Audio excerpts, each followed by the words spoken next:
มาไปหมดไปบัดนี้apaขณะจวนนี้แต่ก็บอกแล้วอังกฤษกันจวนนี้ conform และ transform มาเนี่ยขณะ conform เนี่ยชิดอย่างเงี้ยต้องลองให้เราก็ลองด่าช่วงนั้นชาวบ้านสารเนี่ยฟังเนี่ยไอ้มาเนี่ยเชี่ยวคนเดินกระดาษสวยตะลองไว้ขณะจวน conform เนี่ยที่จุด so be more according to the current เนี่ยจุด outside external pressure set by the subject เนี่ยไอ้ที่นั่นเอาสมดันมาสวยบนจวนนี้โบให้กันละตาดุยกันเลยลุตาดิฉันอารมณ์เส้นดิฉันอารมณ์เส้นดังลำช่วงสิโลคุณภาพดังลำช่วงสิโลว่าบุรุษต่างต่างไฟเสียงเริ่มเฟยจุกค่ะอาศัยตรงนั้นดิฉันอันนี้เราเลยได้นะสวยจุ fitting into a mold or rules or societal expectation กันนายที่ดังลำเฟยสูงค่ะอาศัยตรงนั้นเนี่ยเลยเราส่งกันสวยตัวนี้ส่วนนี้โอนเราจังดังลำได้กันที่ไหนดิส่วนนี้เราจะนำ award ตั้งมันจะ transform อย่างนั้น transform จึงอย่างนี้ดิส่วนนี้ to be changed from one things into another ทีนี้มีเชื่อแต่ในเด็กนั้นเพ่งเล็บในเด็กนั้นที่ตั้งแต่เชื่อสักกันตัวเองเพ่งเล็บจู่ทุกอย่างจะมาบุญเราบุญจันทร์ดิส่วนนี้ปังอาเราจะมาปังอาจังส่วนนี้เพ่งเล็บมุ่งตั้งเราเสียงดังลำช่วยhilปักข้าhill ดังลำอารมณ์เสียงจุดจู่อย่างนี้ดิส่วน inside our fundamental seed into a core natures of identity ที่นั่นเนี่ย prominent chain functions natures or characters ที่นั่นผมจะส่งตัวส่งกันสวยตัวส่วนนี้ดิส่วน hill ปักข้า hill ดังลำลูกไอ้ข้าดังลำที่นั่นดิส่วนเราส่งกันสวยตัวนั้นดิส่วนช่วงนั้นมันจะมาดังลำกันที่ไหนapa dia khai kin toy tai le dia khai kin ang ti sore pakhat chu bol na man changa dang lam mar chu chhore la dang lam so tak si lo abul khai um ta ta na kol ve chin khania le lam so kan so transform ti ro chu chhore la chang dang lam bol lam khena ro dang lam kha asal na ni chu chu apoi mo khop mai vai kan chu compare chatam ya ne te so ne ning thila thila se na friday lo khem to na tak sia kariya an support na kor kan hafa na tia ai ngày tuần sắp khóc mày thì xưa này ai ngày tuần nó sắp nuôi rồi là hảo thổ của anh đi lâu kia anh thổ của anh xuất hiện mi chuyên lâu về bốc này phát cái là còn số các về lâu ta anh support như vậy chúng mình đi trong xuân anh triển đến anh về đủ tuổi rồi cũng đã anh ngay tuổi rồi hôn anh em muốn chân chú triển này lâu lệ mà đi nó có sản triển như vậy mà rồi xuân anh ấy chứ nào như soi phía nó hôn cái này anh nói đi lâu sâu bốc này cái chú Isu Kristan cũng suy tư này Christian cái này India cái tivi thì lâu này mình mà zo cho các họ sẽ vào mà rồi chú cái này nó phải zo cái này chú là cho Kristan ta nó đăng làm tu so này hệ không phải mình tên ăn tivi thâu rồi hệ không phải mình tên chết đàn rồi hệ không phải mình tên nung đàn rồi thì cái này tiền là tu này Kristan ta nó đăng làm tu so này hệ không phải thì cái này tiền là tu này đâu Krista ta đang làm tu suarin galan Isu Krista kan ite nan lo se dir ko pura min sir tu dro ko Krista sir tu kan isia galan Isu Krista kan sir tu re kan ite no chu dro ni e khove thera ite suarin khove da na ite na Krista ki ngai lo chaplain si ke thina dam lo na biological department na ko thina thai ka chu bai lo tak an ma nars ta ro chuak kan na bai sei tro tro kan thei to kan chuak ya chang chuan ni chi to ka van chang to a to ta sa chang a chang chuan bai to tu pathian a rin na tu to lo te da ka khat te tu na bom thina a hin ka tu to bo na ka chuak thina ma vai ti ra thina chan ka chu chung ten nei lo in lalpa kat ni na thu soi pui tu mi pakhat ero kira fa men ka lo men an ti an chak so an ka von chang ya rin chu yang ko ma chu với cái danh này em phá suy tung nghe là đi xóa đi để không biết xóa nước sợ quân đâu har sát này tổ phá mà anh ấy xóa Krista ta là đắng lắm sâu rồi bên in mình không phải vì tập cho nên har sát tổ phá mình experience cái này chứ nào và chia là mấy sự này tổ đắng lắm thu lên mình này tổ để không biết thì mình tổ phá cho nên mình tập sự cần là experience cái này đi khát đã ra đi xóa cái sầu thì mà qua đắng là sầu qua đắng vì vậy tổ chú học cho nên hay là cũng sẽ đạt được là với này ring tu tên tu tham tu bạc đi cái này he khovel ta na am ki ri om don nge he khovel ta mi dang lam lo ti kalani so krista ta i dang lam ngom lo ni poi he khovel na khoi tho tho chi kalani so krista ta i dang lam ngom lo ni poi he khovel sia ya ni tho tho chu na mi du khan pa ti kan ya ban thu mal ka le pa ni chiang so kan en chuan en present imperative verbs ang chu swing so pi chuan thu so kan se chuan thil om to lo khen me le khen se le se tu so na dia kan bible me se ti su tu chu krista ta na voi khat mi de ma dang lam ma khat to wa dang lam chun song se kan bible me se ti so voi khat to krista ta na ma tu kan right ta ala da to thlai ta kan le na kan dang lam se ai dang lam nam se ai ni so ro ko mi te ne te ko ko le ka thon lai so ni krista ta na an dang lam bon ni chuan an no ni to a thi dikan bible kan ko amar so kai ni su krista ta na kan mun na to su se lo tro kan ring tu ni te kan sa ko ni ke cha so mi te ma christian ka ni ti ko kan ngam lo thi ni ke ya e dia so so dai la kan thom wa ba na te e khovel bu chuan ko fi ma se la tro kala li so krista ta kala li so krista cha ti te tai na a thim lo to kan kho sak ta he khovel mi te chuan he khovel mi da chu a moi vi wa a thim vi on mai te kala li so krista cha kan ti te a thim kan ni kan ta thi ban ni na chuan in rilu a kharo min lot omin atia chu kan bible la yan chila kan sia ka khanen pathian tu so thale lok la ka from tu chu in triat fiat na in ya oi ko ma ya ai bul bitang ka ro em sewa in na khop ma ya thil swal ti du pel bu kam lo sewa zone thil thati du bu thil thati du fat kan ni ka nga choi bia zone pathian tu so thil ti du me kan ni ka nga Israel pathian lok zong ni kan tu ringa pathian fiat po kan tu ringa ama ro chu tam dara kan tu chu Israel kan ju ru ni tha ma mo Bishun ju ru chak ko me ni tiap den chu ya 86 billion neurons all ma dia chu me chuan in 100 trillion connection sia ma dia chu tiap ko chu bishun ju ru chak chu bang chuan tiap den dia dia kan rilu hi kan en kan tina min control tu ni dia chu bang en command center ni dia kan en keep kan tin tu control chu bang en kan pon lam na ta ki moi lam thu ma sila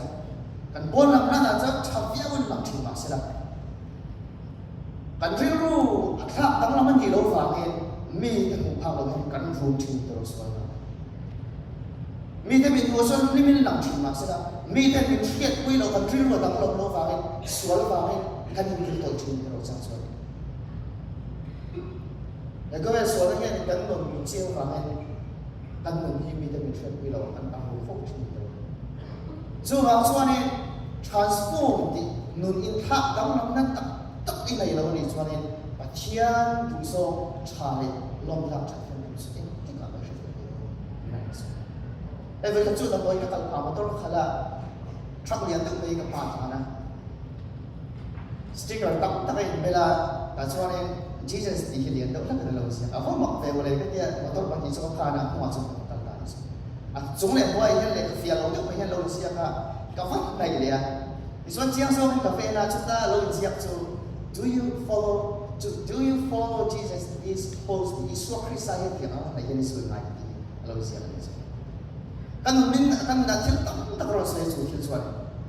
e vangi chu ka soi ti chuan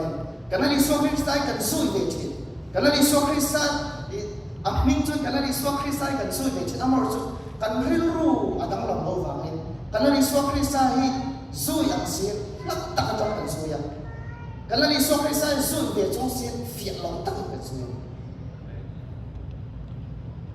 chu mi ka mu fiat hen tur chuan ni aspect limit na akal ta na ka sui ve kha ya akal chak lo le ka sui lo na ka sui ve ya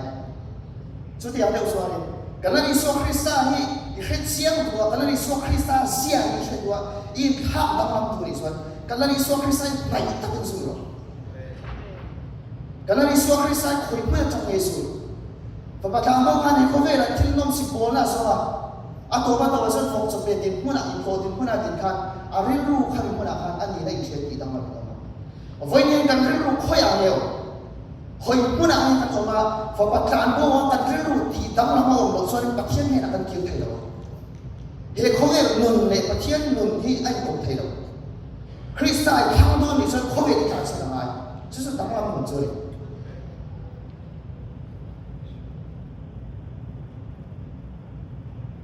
James William said that if you change your mind, you can change your life. If you doทางบางลำคือส่วนอินในทางเวลาการไหว้เราจะทุกวันเราต้องไปอันดาสุดๆสาบานกันจนสุดเด็ดที่ตอนนี้ท่านขนาดส่วนนี้เองที่ตอนนี้การไปสวายเราส่วนนี้น่าตุรินเดียเดี๋ยวไหว้กันไหว้กันเสร็จแล้วกันเสร็จที่กันนั่นอีจิตเสียเดิมกันนั่นเสร็จเดียกันไหว้กัน structure ชัดเจนกันนั่นส่วนนี้เพราะกันนั่นส่วน action so that purpose or result ที่นั่นเดียจุดส่วนนี้ที่ส่วนนี้เพราะกันนั่นส่วน so that is used to express the purpose intention result and action ที่นั่นเดีย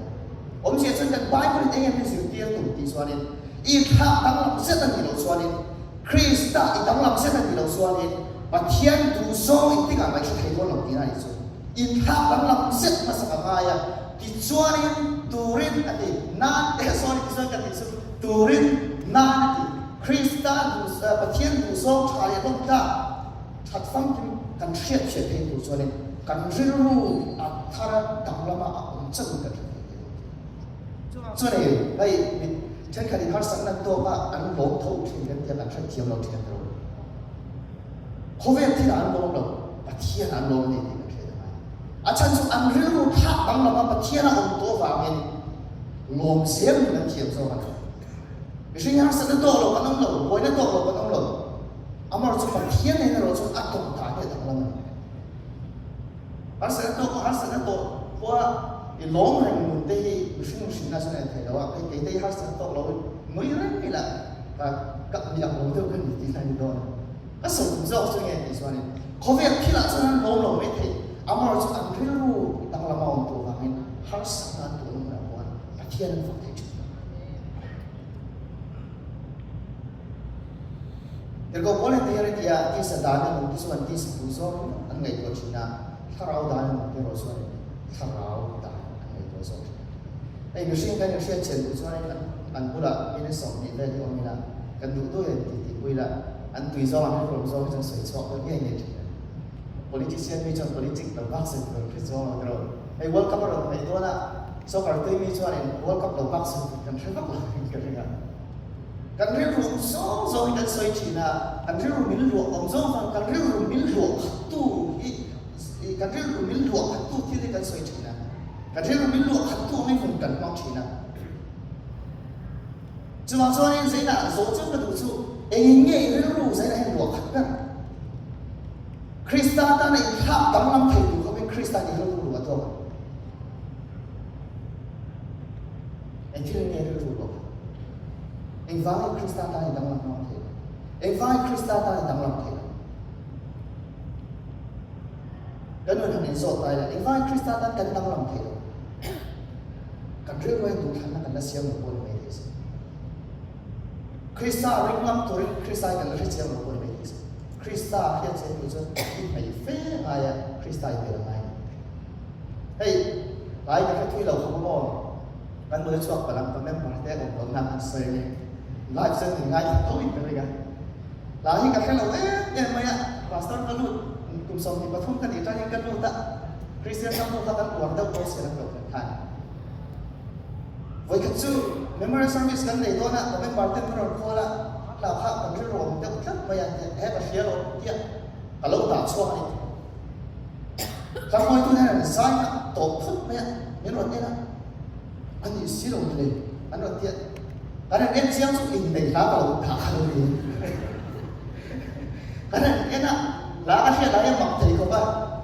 ถ้าดูนั่นอะไรก็สวยต้องชีนะอาซาเบียดีก็ซาเบียดีก็ชีนะจ้างช่วยผมไม่บอกเลย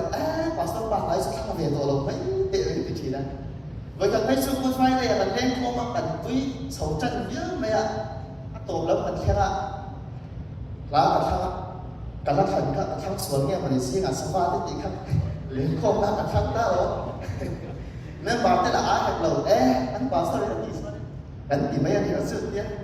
เลี้ยงครอบหน้าชนสิงาสภาที่สบายใจฟังดีสุดวิเนี่ยนี่ก็สนุกจังสุดคริสเตียนเราบุกจิเชียงใหม่หรอคริสเตียนเราบุกหาไปเชียงใหม่หรอจุดวันกันเราให้เราส่งกันแล้วนี่ส่วนคริสเตียนกันจิเชียงใหม่หรอกันแล้วนี่ส่วนคริสเตียนกันลูจิใหม่หรอกันแล้วนี่ส่วนคริสเตียนกันซิลเชียงตัวเราจุดวันกันเราให้เชียงเราไม่ส่งอันนี้ตรงคริสต์เราเชียงบุเรนอีกไหนตัวกันที่ไล่ทุกคนส่งมาดังหลังมั่งตัวเรื่องกันแล้วนี่ส่วนคริสต์อีกไหนตัวอีเรื่องรู้ดังมั่งอีกหัวเสียงตัวกันวันมีประคดีมิเดียกับอย่างทางโน้นนะครับผมสุดประเทียนแต่กันสั่งเนี่ยมาสุดที่นะครับอามาเราสมมติว่าเราเห็นส่วนตั้งสุพรรณถือหลังใจประเทียนอะไรเฉียดเราต่ำนิดว่าวันนี้เนี่ยเขาไปที่เราหลังสั่งตัวไปมาจานเราคุยตัวเราต้องการยังไงเนี่ยส่วนนี้กันที่ส่วนนั้นคือสิ่งที่เพราะขณะที่เขาคนที่อะไรที่ตัวนั้นสักกันตัวนี้นักกีฬาเราคุยนั้นเราหลังตัวสุดเด็กคิดทำอะไรสิ่งเหล่านี้จานนั้นกันง่ายจริงเราสมมติเราประเทศเราคุยแล้วประเทศนั้นเองคิวมันยิ่งกันที่เราคิดนะเด็กคนนี้เราเป็นคิวในที่จ่ายที่กันเราชมกันดูซองจ่ายกันเราชมกันดูซองกันสั่งกันเราชมอามาเราประเทศเราจนสุ่มอายหมู่จงสโลกันเสียประเทศนี้เป็นที่อาตัวเป็นเราใช้ในที่นี้ใช้กันดูกันบ้านเนี่ยไปเราคบไหมอ่ะอามาเราจะฝึกจำเดียวใช้กันว่า Dear Theophilus อีกเนี่ยมีบักที่ป้อยหมดตั้งไม่เนี่ยกันบ้านเราจังจิตเสียตั้มเราว่าอามาเราสุกันคุณเทสุจังจิตทารุก็เสียตัวดักตัวลูกกันอันนี้นะเลขาทนเลยที่กันว่าจู่ๆจังจิตทารุก็เสียเลยที่เขาไปเที่ยวติอันนี้อัปนี้กันอันนี้นะทนอันนี้บ้านก็เสียลูกกันอะไรกันนะที่เขาบอกsorry ลูกกันเลขาทนอีส่วน Theophilus อีส่วนไปบอกส่วน Theophilus สองอันนี้เพราะขณะช่วงเรียนตักออกมาช่วงเรียนมาช่วงนี้กันสวยเยอะหรอกมา Theophilus ที่กรีกจังหวัดสังหลักกันเนี่ยเที่ยวที่เลย Philos ที่จังหวัดกันเนี่ย就是 Francis Love ที่นั่นเนี่ยกันเลยดีกันส่วนนี้เดี๋ยวสองคนเลยดีที่ Friend of God Lover of God Love by God ที่ต้องกันเลยที่มีแต่ scholars แต่เกี่ยวเชื่อแต่ริดานแบบนี้อันนี้ขณะช่วงนั้นเรื่องตัวส่งให้เราอาศัยเดียวกันมันจะสเกลส่งไปนะอันนี้ปัจจุบันช่วงนี้มีมาลอันนี้ถึงอาศัยเล็กตัวใหม่อันนี้คดีอุลายร้องสงครามไม่ถกมีห้องสตักไม่มีเชี่ยวติดไทยตักไม่อันนี้ริดอันนี้จุดนี้เปียมีตำส่งเป็นจุดเลขาอาศัยลายเทตระองค์เห็นตัวสุ่มเล็บไปอัฐินั้นมาเราคุยชิดตัวอีส่วนนี้กันไปคือตักเอาเราตักไม่เช่นกันส่วนของเขากันไปตักเอาเราตักไม่ถึงคนที่ที่อัตโตกันในส่วนนี้หลักโลตักไม่ได้ตัวว่าไม่ตัวตักที่ติดโลที่ตัวนั่นเนี่ยลูกก็ช่วยเนี่ยที่ตาที่เราเนี่ยอันที่เนี่ยที่ตาตู้มันนั่นคือตัวเราอาเมนที่บอกเราเสียชุนซ่อมปองตัวเราอามาคบไม่ตัวเดี๋ยวเขาเวสิงห์ส่วนดับตัวเราไม่คุยสิคนเขาสัญญาเที่ยวเราคือเขาว่ามีโมเลเราดับตัวเราเนี่ยเขาเวสิงห์สิงห์ดับเขาเสียไปจะเดินเสียโลกช่วยกันไปจุดเดียวเขาไปเสียงซ้ำเสียอาตกหนักเสียหมดทั้งนี่ได้ไหนตัวที่ไหนตัวเดี๋ยวส่งให้กันสวยเดียวมีแต่รินนาชนมีบักขัดเที่ยวฟิลตินเป็นคนตักเรามีตาเสียจันจิตชาลูกก็เสียบตู้ลูกก็รองโผล่เราคุยถึงตู้จันจิตชากันเสียบเนี่ยเราชัวร์เห็นตัวเรามันเลยทุกวันนี้ชัวร์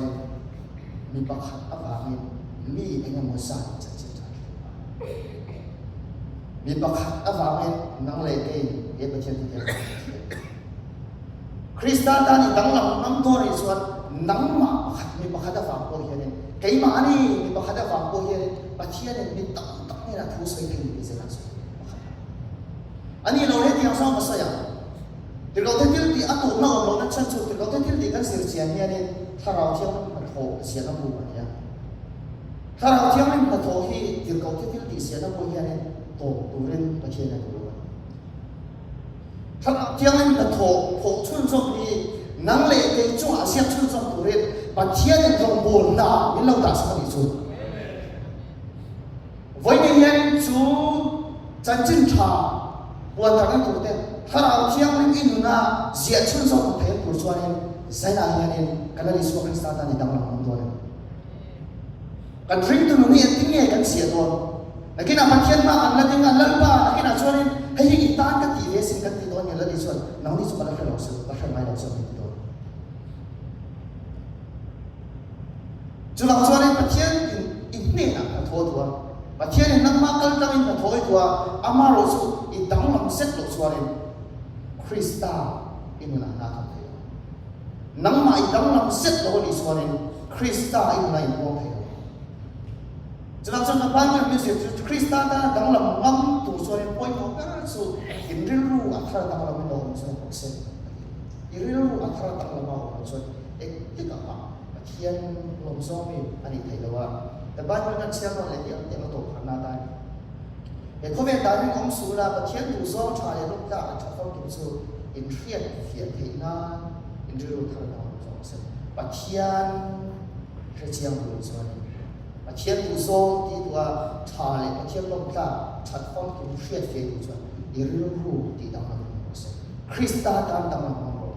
กันเลยสวมคริสต์ดังที่ดังสัมมั้งกันเลยสวมคริสต์มานี่เลยมานี่พระอามาสูสวม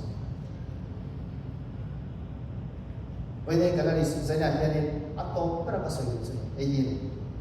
ไอ้เดียนี่สวมคริสต์ดังกันดังนั้นเห็นนะเราตอนจ้างเป็นคริสต์ดังกันดังนั้นมองตัวเราที่สุด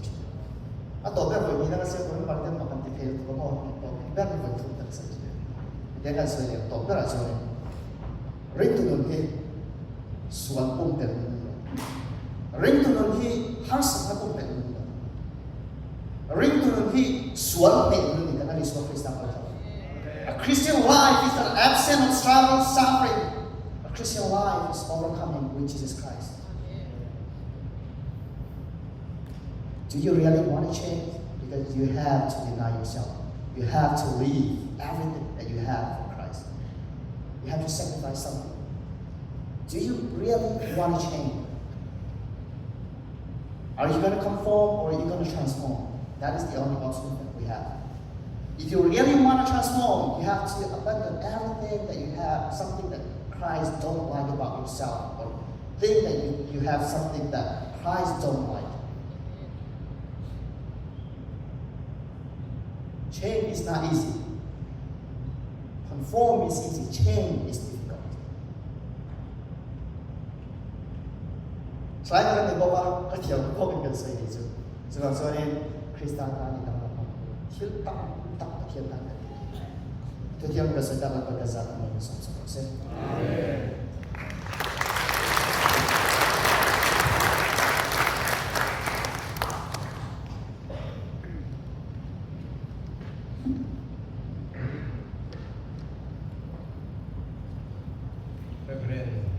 Isang alpan ng zero set. Na chuan pathian pagkaka